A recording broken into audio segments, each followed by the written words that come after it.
Olá pessoal, bom dia, tudo bem? Meu nome é Tarek Souza e continuo aqui com um projeto de leitura da Bíblia Sagrada. O foco hoje é o capítulo 2 do primeiro livro dos Reis. Nesse capítulo, vamos ler a respeito dos últimos conselhos que Davi passa para o rei Salomão. Na sequência é relatado a morte do próprio Davi e também do seu filho mais velho, que era Adonias, que tentou ser rei no lugar de Salomão. E o capítulo é fechado com a morte de Simei. Simei é aquele parente de Saul que ficou amaldiçoando Davi enquanto Davi estava fugindo de Absalão. Isso nós lemos no livro anterior, no segundo livro de Samuel. Beleza, então vamos adiante?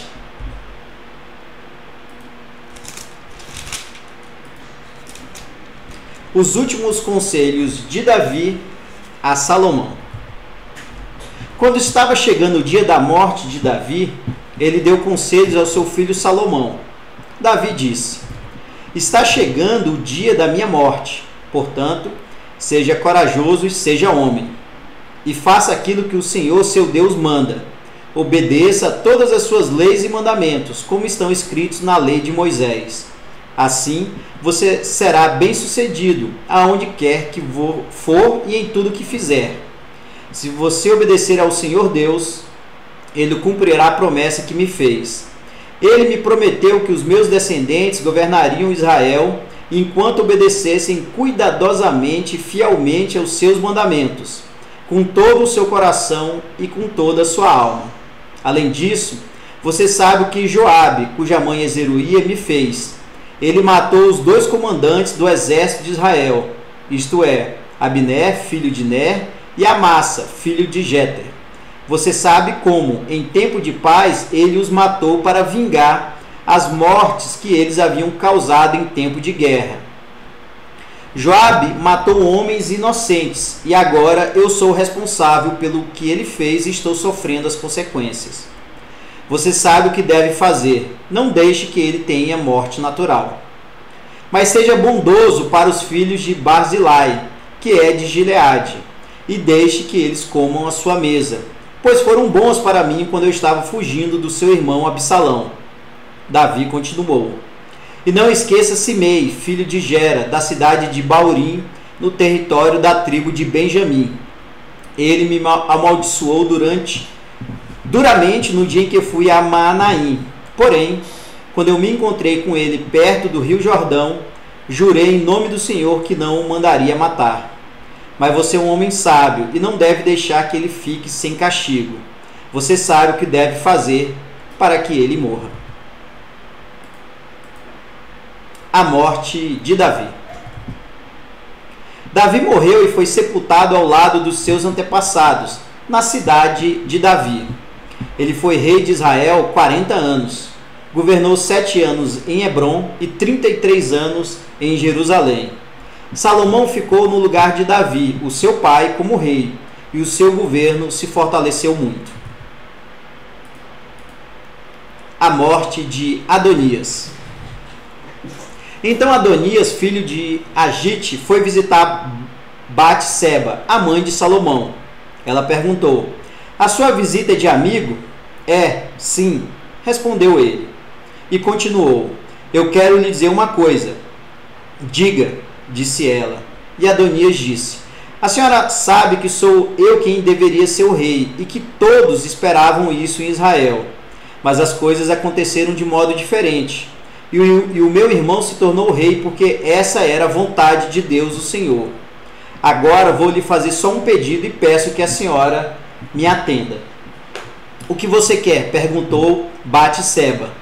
E ela disse: peça ao rei Salomão que me dê Abisag, a moça de Sunem, para ser minha mulher. Eu sei que Salomão não deixará de atender um pedido seu. Está bem, respondeu ela. Eu vou falar com o rei por você. Então Batseba foi falar com o rei em favor de Adonias. Salomão se levantou para recebê-la e se inclinou diante dela. Depois, sentou-se no seu trono e mandou que trouxessem um trono para Batseba, e ela se sentou do lado direito do rei. Aí, Batseba disse: tenho um pequeno pedido para lhe fazer. Por favor, não recuse. E o rei disse: pode pedir, minha mãe, eu não recusarei. Batseba disse: dê Abisag em casamento ao seu irmão Adonias. Por que a senhora está pedindo Abisag para Adonias? Perguntou Salomão. A senhora deveria pedir que eu dê a ele também o reino. Afinal, Adonias é o meu irmão mais velho, e o sacerdote Abiatar e Joabe estão do lado dele. Aí Salomão jurou pelo Senhor Deus assim: que Deus me castigue e em dobro se eu não fizer Adonias pagar com a vida por ter feito esse pedido. O Senhor Deus me firmou no trono do meu pai Davi. Ele cumpriu a sua promessa e deu o reino a mim e aos meus descendentes. Juro pelo Deus vivo que Adonias morrerá hoje mesmo. Então o rei deu ordem a Benaías e ele foi, atacou Adonias e o matou. Depois o rei Salomão disse ao sacerdote Abiatar: vá para as suas terras em Anatote. Você merece morrer, mas eu não vou mandar matá-lo hoje, porque você, quando estava com meu pai Davi, era o encarregado da Arca da Aliança e passou pelas mesmas dificuldades pelas quais o meu pai passou. Depois, Salomão dispensou Abiatar do serviço de sacerdote de Deus, e assim fez com que acontecesse o que o Senhor Deus tinha dito em Siló a respeito do sacerdote Eli e dos seus descendentes. Joabe soube do que aconteceu.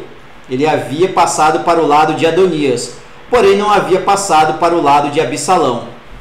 Então, fugiu para a tenda da presença do Senhor Deus e ficou segurando nas pontas do altar. Contaram ao rei Salomão que Joabe havia fugido para a tenda e estava ao lado do altar. Aí, ele mandou um mensageiro perguntar a Joabe por que havia fugido para o altar.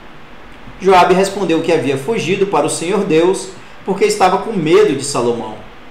Então Salomão mandou que Benaías fosse matar Joabe. Benaías foi até a tenda de Deus e disse a Joabe: o rei mandou você sair daí. Não saio, respondeu Joabe. Eu morrerei aqui. Então Benaías voltou e contou ao rei o que o Joabe tinha dito. Aí Salomão ordenou: faça o que ele disse, mate-o e sepulte-o. Assim nem eu, nem os descendentes do meu pai Davi seremos mais considerados culpados pelo que Joabe fez quando matou homens inocentes. O Senhor Deus castigará Joabe pelos assassinatos que cometeu sem o conhecimento do meu pai Davi. Sem o meu pai saber, Joabe matou 2 homens que eram inocentes e que eram melhores do que ele: Abner, comandante do exército de Israel, e Amassa, comandante do exército de Judá. O castigo pelo assassinato desses 2 homens cairá para sempre sobre Joabe e sobre os seus descendentes. Mas o Senhor sempre dará prosperidade aos descendentes de Davi, que forem reis depois dele. Então Benaías foi até a tenda de Deus e matou Joabe. Ele foi sepultado na sua propriedade, em campo aberto. O rei pôs Benaías como comandante do exército no lugar de Joabe e colocou o sacerdote Zadok no lugar de Abiatar. A morte de Simei. Depois o rei Salomão mandou buscar Simei e disse: faça uma casa para você aqui em Jerusalém, fique morando nela e não saia da cidade. E fique sabendo que, no dia em que você sair e atravessar o ribeirão Cedron, você será morto, e a culpa será somente sua. Está bem, ó rei, respondeu Simei, eu prometo fazer o que o Senhor está mandando. E ele ficou morando em Jerusalém por muito tempo. Acontece que, 3 anos depois, 2 escravos de Simei fugiram e foram procurar refúgio com o governador da cidade de Gate, que era Aquis, filho de Maacá. Simei ficou sabendo, por isso selou seu jumento e foi até Gate falar com Aquis a fim de procurar os seus escravos. Ele os achou e os levou de volta para casa. Quando Salomão soube do que Simei havia feito, mandou buscá-lo e disse: eu fiz você jurar em nome do Senhor que não sairia de Jerusalém. Eu lhe avisei que, se fizesse isso, você certamente morreria. Você concordou com isso e disse que me obedeceria. Então, por que você quebrou o seu juramento feito em nome do Senhor e desobedeceu a minha ordem? Você sabe muito bem de todo o mal que fez a Davi, meu pai. O Senhor Deus fará com que a sua maldade caia sobre você mesmo. Porém, me abençoará e fará com que o reino de Davi fique seguro para sempre. Aí, o rei deu ordem a Benaías, e ele saiu, atacou Simei e o matou. E assim, Salomão controlou completamente a situação do seu governo. Pois bem, pessoal, esse foi o capítulo 2 do primeiro livro dos reis. E aqui nós ouvimos, lemos a respeito aí dos últimos conselhos de Davi para Salomão. Ainda nesse capítulo é comentado sobre a própria morte de Davi, depois a morte de Adonias, que era o irmão mais velho de Salomão, e por fim a morte de Simei. Simei é aquele descendente, parente de Saul, que amaldiçoou Davi enquanto Davi fugia de Absalão. Nós percebemos aqui que Salomão seguiu as orientações do seu pai, o seu conselho, e fez justiça, considerando aí o pensamento vigente à época, de acordo com a orientação que recebeu do seu pai. A minha grande reflexão é que nossos pais, meu pai, minha mãe, seus pais, são pessoas realmente muito sábias. Devemos prestar atenção no que eles estão nos falando. Então, se recebemos conselhos dos nossos pais, devemos prestar muita atenção e muito provavelmente seguir o que eles têm para nos falar. Era isso, pessoal. Um grande abraço e até o próximo capítulo.